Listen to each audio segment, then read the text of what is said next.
Good evening.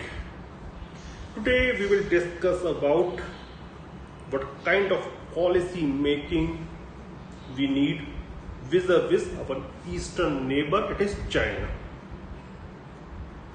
And I won't start the talk from our independence period, rather I will go to the recent years. We'll start from 2012.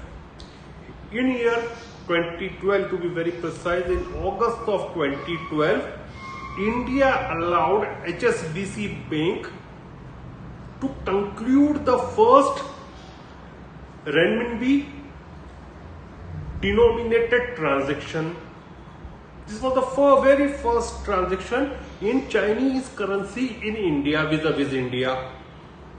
But it didn't stop Chinese aggression in the year 2013. In 2012, the first Chinese currency based transaction was allowed vis-a-vis India. But the next very year, Chinese were doing aggression. Now, look at another country, Philippines.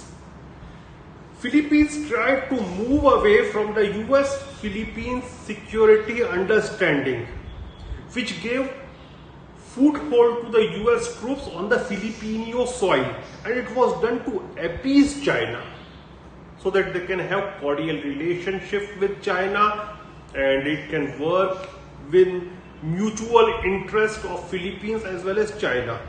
But even going that long didn't stop Chinese aggression, and ultimately Philippines had to rely for security on the US troops which are still stationed there, and now there is no plan to move them out of their soil.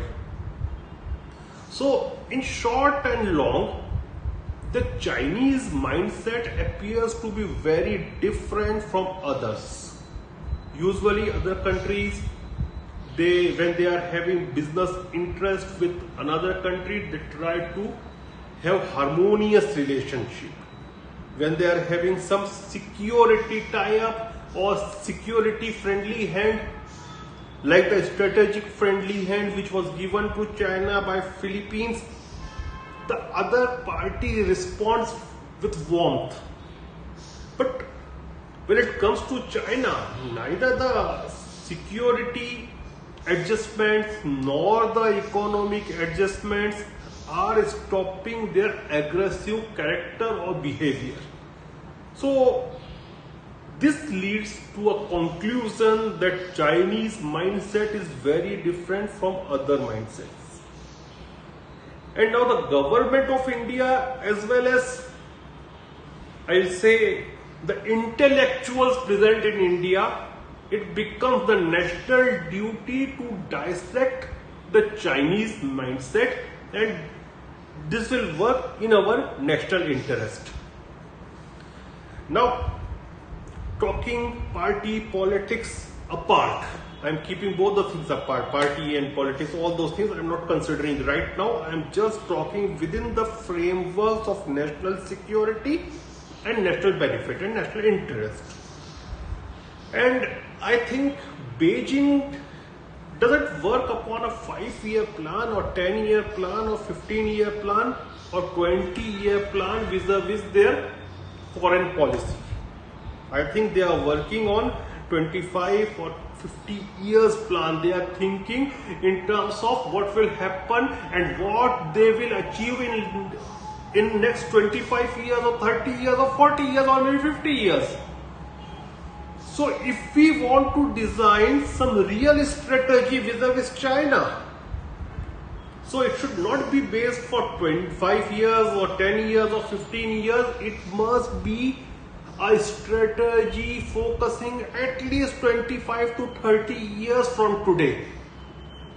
And for that, we need the government of India and the opposition of India to stay on the same page, so that government do not hesitate to take strong decisions considering the domestic politics. But unfortunately, I am not seeing this thing in India.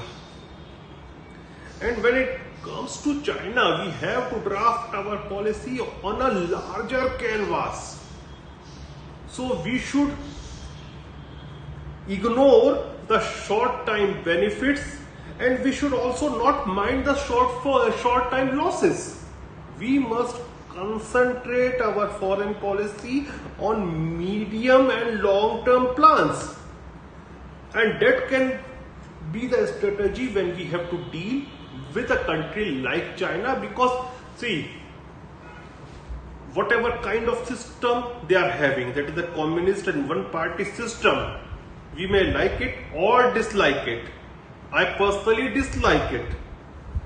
But that is the fact you have to accept that they are having there. And the government in China, the establishment, ruling establishment in Beijing is not worried about 5 years. They are not worried about 10 years.